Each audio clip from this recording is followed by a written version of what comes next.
حضرت عائشہ صدیقہ رضی اللہ تعالیٰ عنہ فرماتی ہیں ایک عورت تھی اور اسے نبی پاک صلی اللہ تعالیٰ علیہ وسلم نے وہ کلمہ پڑھ کے مسلمان ہوئی، مدینہ طیبہ آ گئی تو حضور نے مسجد نبوی شریف میں اس کے لیے مکان ایک سادہ سا کمرہ ساتھ مسجد کے بنوا دیا، وہیں رہنے لگی۔ اکثر وہ سیدہ طیبہ کے پاس آتی تو حضرت عائشہ صدیقہ رضی اللہ تعالیٰ عنہ فرماتی ہیں وہ بڑی باتیں سناتی اور آخر میں کہتی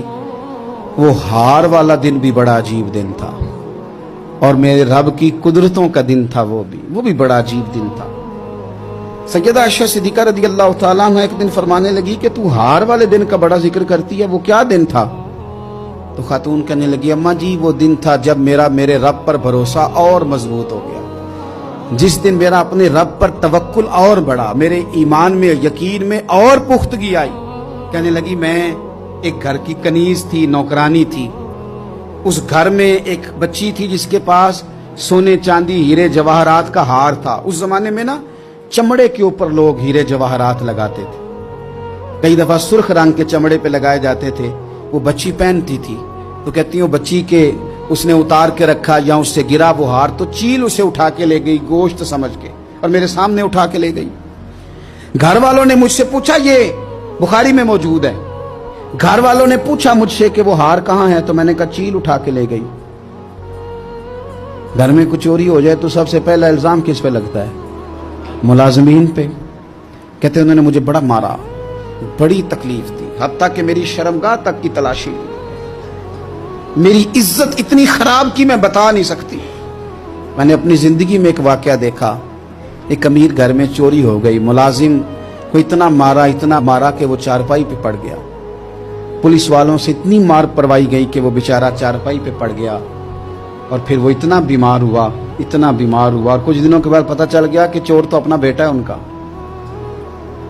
پھر اس کا انتقال ہو گیا۔ اب وہ سیٹھ صاحب اور گھر والے آ کے مرنے والے کے کان میں معافیاں مانگ رہے ہیں، کان میں۔ تو میں نے ان سے پھر کہا تھا کہ یہ تو اب چلا گیا ہے، تمہارا زور چلتا تھا نا تو تم نے قانون خریدا اور تم نے اسے جتنا ہو سکا تم نے اسے مار پڑوائی، تمہارے پاس جو عدالتیں تھی تم نے وہاں کاروائی کی، اب ایک عدالت قیامت کے دن لگے گی۔ یہ کمزور تھا نا، کچھ کر نہیں سکا۔ میرے نبی پاک صلی اللہ علیہ وسلم نے فرمایا سن لو، اگر سینگ والی بکری نے بغیر سینگ والی بکری کو تکلیف دی ہوگی نا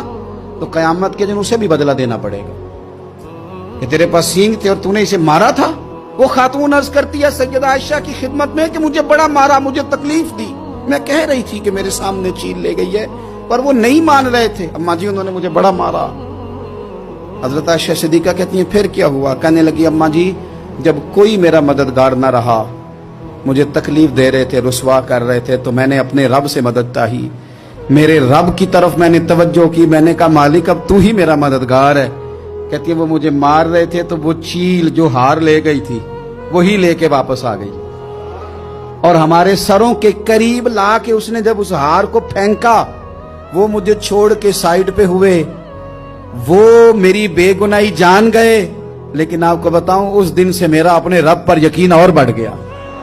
مجھے سمجھ آ گئی کہ جب انسان پورا ٹوٹ جاتا ہے اور جب کوئی چاروں جانب اس کا مددگار نہیں ہوتا تو رب تو ہوتا ہے نا، اللہ تو اس کا مددگار ہوتا ہے نا، وہ تو پھر اپنے اس بندے کی مدد کرتا ہے نا، پھر وہ تو توانائی دیتا ہے نا، وہ تنہا نہیں چھوڑتا، وہ تو آنسوؤں والوں کے آنسوؤں پہ بڑا کرم فرماتا ہے، وہ تو قسم پرسی میں آ جاتا ہے، اس کی رحمت بڑھ کے استقبال کر لیتی۔